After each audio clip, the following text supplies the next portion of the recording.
Hello classmate students, shall we continue the last part of your lesson, 3 questions by Leo Tolstoy. And we have already studied in the earlier video that the incident of that wounded man, and the king took care about him and dressed him and redressed him, and the morning when he woke up, when he awoke, the man said him sorry instead of thanks. The king was in a confusion. He amazed or wondered or surprised, and he asked the reason. And the man replied that actually he came there to kill the king. His brother, he thought that his brother was killed by the king, and the king also snatched or seized his property. And that's why he came there to kill the king. But that day the king did not return. And he came out of the red man, the strange man, came out from his hiding place. There he was attacked by the bodyguard of the king. And that severe wound he ran and came to the hut. There only he got the help of the king. And as he was saying that he was so sorry about all his actions. And not only that, he was ready to serve him. Not only he, also his generations are ready to serve the king thereafter. Okay, till then we studied. Shall we continue? Page number 12, last two paragraphs. The king was very happy to have made peace with his enemy so easily, and to have won him over as a friend. And the king was very happy because in an easy way he got a friend. Okay, ഒരു ശത്രു ആയിരുന്ന ഒരാളെ പെട്ടെന്ന് to made peace with him. അദ്ദേഹത്തായിട്ട് സമാധാനം ഉണ്ടാക്കുക, ഒരു എനിമിനെ പെട്ടെന്ന് ജയിക്കാൻ കഴിയുക, to have won him over as a friend, ഒരു സുഹൃത്താക്കുക എന്ന് പറഞ്ഞ വലിയൊരു കാര്യം. He was so happy. The king was so happy. He not only forgave him, but said he would send his servants and his own doctor to look after him, and he promised to give back the man his property.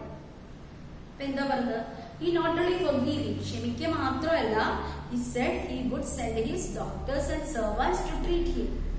അതായത് ഇദ്ദേഹത്തിന്റെ കിങ്ങിന്റെ ഡോക്ടറെ അതുപോലെ സെർവൻസിനെ ഇദ്ദേഹത്തെ നോക്കാൻ വേണ്ടി വിടാമെന്നും രാജാവ് സമ്മതിച്ചു. And he promised to give back the man his property. And the important thing was, ഇദ്ദേഹത്തിന്റെ കയ്യിലെ രാജാവ് എടുത്തിരുന്നു പറഞ്ഞിട്ടുള്ള പ്രോപ്പർട്ടിയിലെ അത് തിരിച്ചു കൊടുക്കാനും സമ്മതിച്ചു. Okay, 3 things. The first one, take care about him, and by sending his servants and the doctors, and again give back the property. അല്ലേ, നല്ലൊരു ഉപകാരം രാജാവ് ചെയ്തു. Leaving the wounded man, the king went out of the hut and looked round for the hermit. But what was the real goal, aim, or end, or purpose that king came there? Adendarnu, he wanted to get the answers for his question. That's why he was searching for the. Maybe he was impressed by that incident, related to the wounded man. But really, he was searching for the answers for his questions, and he was looking for the hermit. പെട്ടെന്ന് പുറത്തിറങ്ങിയിട്ട് ഹെർമിറ്റിനെ നോക്കി. Before going away, he wished once more to get answers to his question. The last try. ഒരു പ്രാവശ്യം കൂടെ ശ്രമിച്ചു നോക്കാം, ഉത്തരം കിട്ടുമോ. The hermit was on his knees sowing seeds in the beds that had been dug the day before. For the last day they just dug some beds to plant the seeds. അല്ലേ, രാജാവ് സഹായിച്ചായിരുന്നു കുറച്ച് buds, വാരം അല്ലെ, വാരം ഉണ്ടാക്കാൻ buds എന്ന് ഞാൻ പറഞ്ഞിരുന്നു, കഴിഞ്ഞ ക്ലാസ്സിൽ എക്സ്പ്ലെയിൻ ചെയ്തിരുന്നു. അപ്പോ ആ ബഡ്സ് പ്രിപ്പയർ ചെയ്ത് എന്തിനാ, സീഡ് വെക്കാൻ അല്ലെങ്കിൽ പ്ലാൻ ചെയ്യാൻ വേണ്ടിയിട്ട്. അപ്പോ മുട്ട് ഇങ്ങനെ കുത്തി നിന്നിട്ട് നീസിൽ നിന്നിട്ട് ഈ ഹെർമിറ്റ് എന്ത് ചെയ്യാണ്, വിത്ത് കുഴിച്ചിട്ടുകൊണ്ടിരിക്കുക. Okay, and the hermit was on his knees sowing seeds in the beds that had been dug the day before. നേരത്തെ കുഴിച്ചിട്ടിരുന്നിട്ടുള്ള സീബഡിൽ അധികം വിത്തുകളുകയാണ്. The king went up to the hermit and said, last try, അല്ലെ, രാജാവിന്റെ അവസാനത്തെ ശ്രമം, വേഗം തന്നെ ഹെർമിറ്റിന്റെ അടുത്തേക്ക്. For the last time I beg you to answer my questions, wise man. അവസാനം I requested to you, please give me an answer for my question. എനിക്കൊരു എന്റെ ക്വസ്റ്റ്യന് ആൻസർ തരും. I beg you means really the king was requested, അല്ലെ, അപേക്ഷ പറയും, എനിക്ക് ഉത്തരം തരണം. Hermit, you have already been answered, said the hermit, still bending down to the ground and looking at the king as he stood before him. രാജാവ് അടുത്ത് നിൽക്കുന്നുണ്ട്. ഇദ്ദേഹം കുനിഞ്ഞിരിക്കുന്നുണ്ട്. പെട്ടെന്ന് ഇദ്ദേഹത്തേക്ക് ഇങ്ങനെ നോക്കിയിട്ട് പറഞ്ഞു, have already been answered. ഉത്തരം നിങ്ങൾക്ക് എപ്പോഴേ കിട്ടി കഴിയും? How have I been answered? What do you mean? The king did not understand anything. He was in a great confusion or dilemma. Hey, what the hermit is telling? How I got the answers? എനിക്ക് ഇതുവരെ ഉത്തരവൊന്നും കിട്ടിയില്ലല്ലോ. And the next paragraph, the hermit is explaining how the king got the answers. And for that, he was telling about two incidents. The first one is the incident related to the hermit. The king came there and helped the hermit, and he just stayed back in his hut. That is the first incident.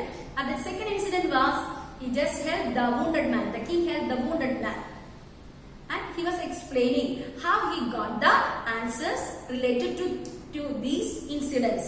Okay, look at the paragraph. Do not see, replied the hermit. If you had not pitied my weaknesses today and had not done these words for me, you would have gone away.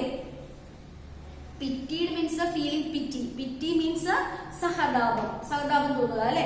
പിറ്റി എന്ന് പറയുന്നത് സഹതാപം. അപ്പൊ നിങ്ങൾക്ക് എന്നോട് സഹതാപം താങ്കൾക്ക് രാജാവല്ലേ, താങ്കൾക്ക് എന്നോട് സഹതാപം തോന്നിയില്ലായിരുന്നെങ്കിൽ, എന്റെ വീക്ക്നെസ്സില് ഇന്നലെ എന്നോട് സഹതാപം തോന്നിയില്ലായിരുന്നെങ്കിൽ, അല്ലെങ്കിൽ നിങ്ങൾ ഈ ബഡ്സ് എനിക്ക് വേണ്ടി ഡഗ് ചെയ്തില്ലായിരുന്നെങ്കിൽ, ഇവിടെ ഹാവ് ഗോൺ അവേ, നിങ്ങൾ ഇന്നലെ തന്നെ പോയിരുന്നേ. അങ്ങനെയാണെങ്കിൽ എന്ത് സംഭവിച്ചേനെ? Then that man would have attacked you and you would have wished you had stayed with me. തീർച്ചയായിട്ടും ആ സ്ട്രേഞ്ചർ, the bearded man അല്ലേ, he was planning and waiting for the king. തീർച്ചയായിട്ടും ആരും വന്നേനെ, രാജാവിനെ അറ്റാക്ക് ചെയ്തേനെ അല്ലെ? അപ്പോ ഓർത്തേനെ, അയ്യോ ഇന്ന് എനിക്ക് ഇവിടെ നിന്ന് പോകണ്ടായിരുന്നു എന്ന് രാജാവ് ഓർത്തേനെ. Okay. And so the most important time was when you were digging the beds. അപ്പൊ ഇദ്ദേഹം രാജാവ് ചോദിച്ച 3 ചോദ്യത്തിനും ഈ ഒരു ഇൻസിഡന്റിനെ റിലേറ്റ് ചെയ്തിട്ടാണ് ഹെർമിറ്റ് ഇവിടെ ഉത്തരം കൊടുക്കുന്നത്. അതുകൊണ്ടാണ് പറഞ്ഞത് യു ഹാവ് ഓൾറെഡി ആൻസേർഡ് എന്ന് പറഞ്ഞത്.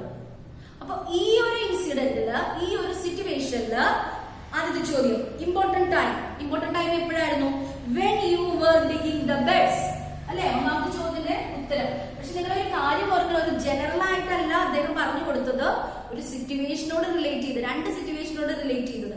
അപ്പൊ ആദ്യത്തെ സിറ്റുവേഷൻ എന്ന് പറഞ്ഞത് the king helped the hermit. അപ്പൊ അവിടുത്തെ ഇമ്പോർട്ടന്റ് ടൈം എന്ന് പറഞ്ഞാൽ എന്താണ്? Digging the beds. Digging the beds കേട്ടോ, ഒന്നാമത്തത്. And I was the most important man. അപ്പോ രണ്ടാമത്തെ ചോദ്യത്തിന്റെ ഉത്തരം ഇമ്പോർട്ടന്റ് മാൻ ഈ സിറ്റുവേഷനിൽ ആരായിരുന്നു? ഹെർമിറ്റ്. കാരണം ഹെർമിറ്റ് ആയിരുന്നു ഇമ്പോർട്ടന്റ് മാൻ. ഹെർമിറ്റിനെയാണ് ആര്? രാജാവ് സഹായിച്ചത്. And to do me good was your most important business. മൂന്നാമത്തെ ചോദ്യത്തിന്റെ ഉത്തരം ഇമ്പോർട്ടന്റ് ബിസിനസ് എന്താണ്? ഇമ്പോർട്ടന്റ് ബിസിനസ് എന്ന് പറഞ്ഞാൽ to do good for the hermit. To do good for the hermit. ഹെർമിറ്റിന് ഉപകാരം ചെയ്യുക എന്നുള്ളതായിരുന്നു. നിങ്ങൾ ഒരു കാര്യം ശ്രദ്ധിക്കണം, ഇദ്ദേഹം ചോദിച്ച ക്വസ്റ്റ്യൻ ഒരു ജനറൽ ആയിട്ടുള്ള ഒരു ആൻസർ അല്ല അദ്ദേഹം കൊടുത്തത്. അതിന് പകരം 2 സിറ്റുവേഷൻ എടുത്ത് അതിനെ റിലേറ്റ് ചെയ്തിട്ട് ഉത്തരം കൊടുത്തു. അപ്പൊ ആദ്യത്തെ ഇൻസിഡന്റിലെ ഇതാണ് answers. Digging the beds, hermit, to do good for the hermit. Okay, then just see the next incident afterwards. When the man ran to us, when the man referred here, who? The strange man, the bearded man, the wounded man. Okay, ran to us. The most important time was when you were caring for him. അപ്പോ second ഇൻസിഡന്റില് answers മാറിപ്പോയി. Second ഇൻസിഡന്റിൽ എന്താണ്? Caring the bearded man. Caring the bearded man is the first answer. അല്ലേ? Caring the man ആയിരുന്നു first answer ആ ഇൻസിഡന്റിൽ. Okay. And the most important time was when you were caring for him. അപ്പോ രണ്ടാമത്തേല് ഇതെന്തായിരുന്നു? Caring. Sorry, one minute. Afterwards, when the man ran to us, the most important time was when you were caring for him. If you had not dressed his wounds and would have died without having made peace with you. So he was the most important man. Appo രണ്ടാമത്തെ കേസിലെ most important man wounded man. അല്ലേ? wounded man അല്ലെങ്കിൽ നമുക്ക് എന്ത് പറയാ?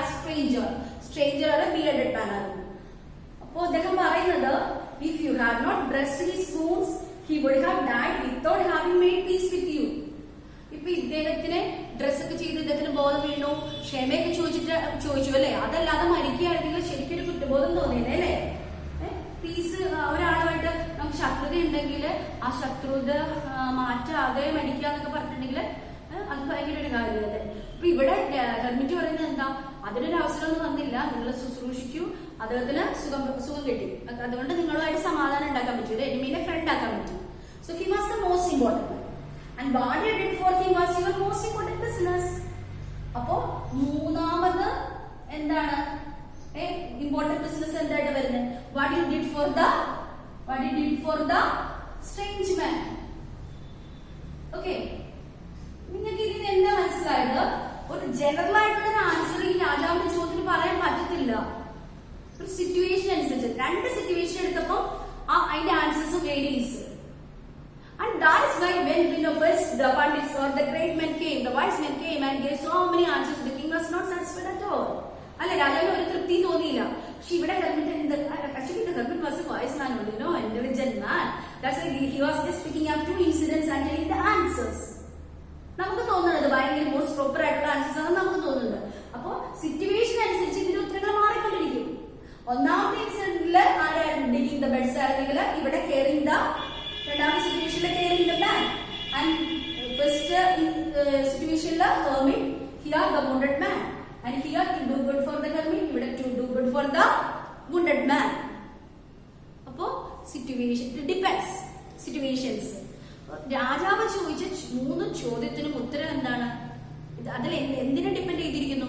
It depends upon the situation, particular situation. Okay, and for him was your most important business. Remember that this paragraph is the most important paragraph in this lesson. Okay, remember that there's only one time that is important, that the time is now. Generalize ചെയ്തു. നമുക്ക് ഏറ്റവും important ആയിട്ടുള്ള സമയം എന്ന് പറഞ്ഞാൽ എന്താണ്? Okay, now. See here, this is the answer. Now. ഇപ്പോൾ നമ്മൾ ചെയ്യുന്ന കാര്യങ്ങൾ അല്ലേ? Forget about the past and just think about present, now. And it is the most important time because it is the only time we have any power to act. അത് നമുക്ക് act ചെയ്യാനായിട്ടുള്ള ഒരു power കിട്ടുന്നത് നമ്മൾ ഇപ്പോ ആയിരിക്കുന്ന ഒരു സിറ്റുവേഷനിലാണ്. Whatever things we are doing now. നവിന് ഭയങ്കര പ്രാധാന്യമുണ്ട്. അതിന്റെ കാരണം വേറൊരു കാര്യം നമ്മൾ പറയുന്നത്, ഫിലോസഫേഴ്സ് ഒക്കെ പറയുന്നത്, ആക്ച്വലി നമ്മൾ ഇപ്പോഴുള്ളത് ചിന്തിക്കുക. ഇപ്പൊ നമ്മള് if you just think about our past life, it may confuse us or it may worry us, അല്ലെ? നമുക്ക് പ്രയാസം തോന്നും, നമുക്ക് വിജയം ഉണ്ടാവും, പരാജയം ഉണ്ടാവും, അല്ലെ? ഇതൊക്കെ ഉണ്ടാവും, അപ്പൊ നമ്മളെ വിഷയം വരും. ഇനി ഫ്യൂച്ചറിലോട്ട് എത്തി നോക്കുകയാണെങ്കിൽ that may happen എന്നുള്ളൊരു ഡൗട്ട് നോക്കണേ. ഇങ്ങനെയൊക്കെ പോയ എന്ത് സംഭവിക്കും എന്നുള്ളൊരു കാര്യമാണ്. അപ്പൊ it is better to think about the present. That is why that Hermit was telling that now. The time is now. ഇപ്പോൾ എന്താണ് നടക്കുന്നത്? ഇപ്പോഴാണ് നമുക്ക് എന്തെങ്കിലും ചെയ്യാനുള്ള ഒരു ശക്തിയുള്ളത്. The most necessary person is the person you are with at a particular moment. For no one knows what will happen in the future and whether we will meet anyone else. Okay. അപ്പൊ രണ്ടാമത്തെ ചോദ്യത്തിന്റെ ഉത്തരം എന്ന് പറഞ്ഞിട്ടുണ്ടെങ്കിൽ നമുക്ക് most important ആയിട്ടുള്ള person എന്താണ്? ഈ particular മൊമെന്റില് the most necessary the person is the person you are with at a particular moment. ഈ പെർട്ടിക്കുലർ മൊമെന്റില് നമ്മളുടെ കൂടെയുള്ള പേഴ്സൺ, അത് ഹെർമിറ്റ് ആവാം, അല്ലെങ്കിൽ ആരാവാം, സ്ട്രേഞ്ച് ബിയർഡ് മാൻ ആവാം, whoever it may be, who is with us the present situation, അയാളെയാണ് നമുക്ക് എന്ത് പറയാൻ പറ്റുന്നത്? important person. The first one is now and the second one is the particular person in that particular situation. Okay, അതാണ് രണ്ടാമത്തെ answer. The most important business is to do that person good because we were sent into this world for that purpose alone.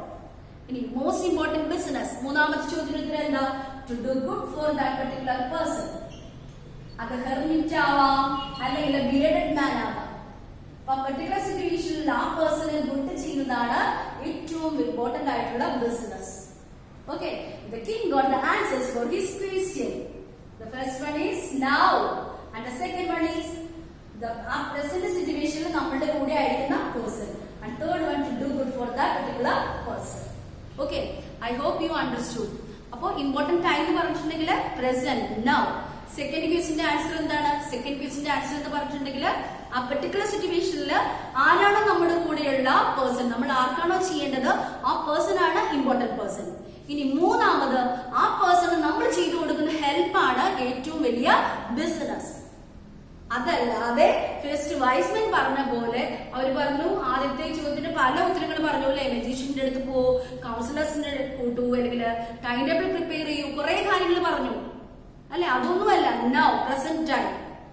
Okay, നമ്മുടെ പാസ്റ്റിനും ഫ്യൂച്ചറിനും ഉള്ളതിനേക്കാളും ഏറ്റവും importance നമ്മുടെ പ്രസന്റിനാണ് ഉള്ളത്. If you think that we can leave peacefully അല്ലെ, അത് ചിന്തിക്കുകയാണെങ്കിൽ നമുക്ക് കുറെ സമാധാനം കിട്ടും. Okay, and because we were sent into this world for that purpose alone. Actually, the God sent us to this world for what? To do good for a other person.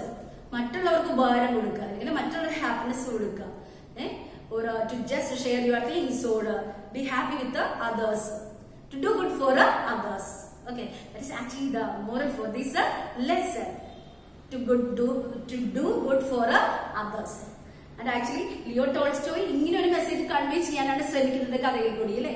And I hope that you got all the answers for the 3 questions. Surely, I will send you the vocabulary sections and also the question answers. Okay, and just you have a test paper on Saturday. And that small poem we studied in squirrel plus this chapter. Okay, just study and prepare for today itself. Thank you.